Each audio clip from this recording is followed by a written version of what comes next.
Hey guys, in this video we're going to take a look at how you can hide or show from notification panel when the screen is on for Do Not Disturb on the Samsung Galaxy S22 series.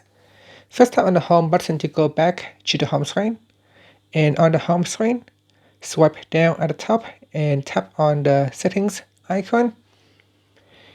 In settings, go down and tap on notifications. Then we go down and tap on Do Not Disturb. Next, go down to the bottom and tap on Hide Notifications. Then in here we go to the When the Screen is On and tap on Hide from Notification Panel.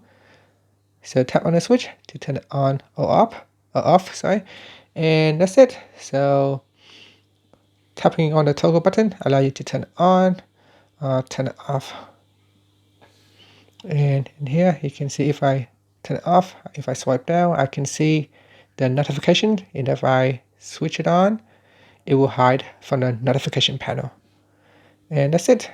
Finally, you can tap on the home button to go back to the home screen. Thank you for watching this video.